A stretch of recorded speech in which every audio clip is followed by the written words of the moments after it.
पशुओं के लिए भी अस्पताल पहली बार खुलवाए, पक्की सड़कें बनवाई।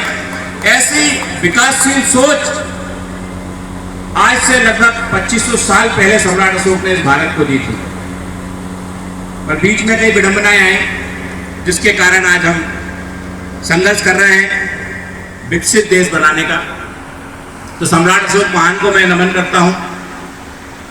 संतों में शिरोमणि रविदास जी महाराज जिन्होंने कहा कि जात जात में जात है जैसे केलन के बाद, और जब तक मनुष्य न जुड़ सके जब तक जात न जाए। जब तक हमारी जाति पाति नहीं जाएगी, इंसान से इंसान नहीं जुड़ेगा। कोई कितना भी प्रेम एक दूसरे को दिखा दे, पर जब तक हम जातियों में बटे हैं तब तक हम इंसान बन नहीं सकते। तो हमें जाति से मुक्त होना, हमारे गुरुजी ने आज से 600 साल पहले हमसे ये बात कह गए, पर आज ओबीसी भाइयों को बाबा साहब अम्बेडकर ने ओबीसी का दर्जा दे दिया, पर उसमें ही मात्र 3500 जातियां हैं ओबीसी। एससी की 1700 जातियां हैं भारत में, 1100 जातियां आदिवासी की हैं, और एक दूसरा सबसे ऊंचा नीचा है, गलतफहमी में जीते हैं सब। अरे इंसान से कौन इंसान ऊंचा होता है? इंसान से वही इंसान ऊंचा हो सकता है जिसके पास ज्ञान ज्यादा है, जिसके पास बुद्धि ज्यादा है, वो ऊंचा हो सकता है। बाकी तो इंसान से इंसान बराबर। ऐसी बात संत शिरोमणि रविदास जी महाराज ने उस समय कही, पर हमने अपने गुरुओं की बात नहीं मानी।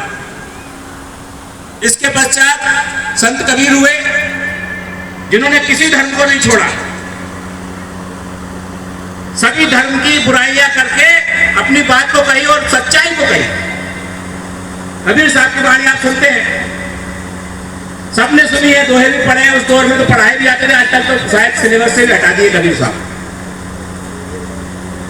ऐसे कबीर साहब को नमन करता हूं जिन्होंने राजतंत्र में, राजा के शासन में अगर आपने एक भी शब्द कह दिया तो सीधे गर्दन अलग।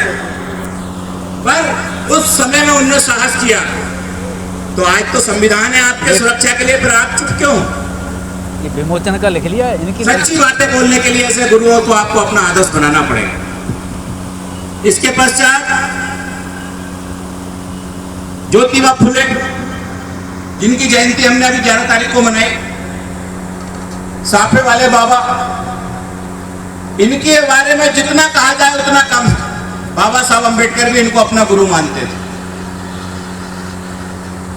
बाबा साहब अम्बेडकर भी ज्योतिबा फुले को अपना गुरु मानते थे। और आपको बता दूं कि 91 में ज्योतिबा फुले का और बाबा साहब का जन्म हुआ। मुझे तो ऐसा लगता है कि ज्योतिबा फुले ही हमारे बीच में बाबा साहब के रूप में पुनः आए हैं। ऐसे ज्योतिबा फुले जिन्होंने शिक्षा के अग्रदूत कहा जाता, जिन्होंने शिक्षा के लिए दरवाजे खोले, एक काछी माली समाज में जन्मे। उस जमाने में तो जितनी भी SC ST OBC सभी की जातियां थी, सभी के साथ छुआछूत भेदभाव होता था।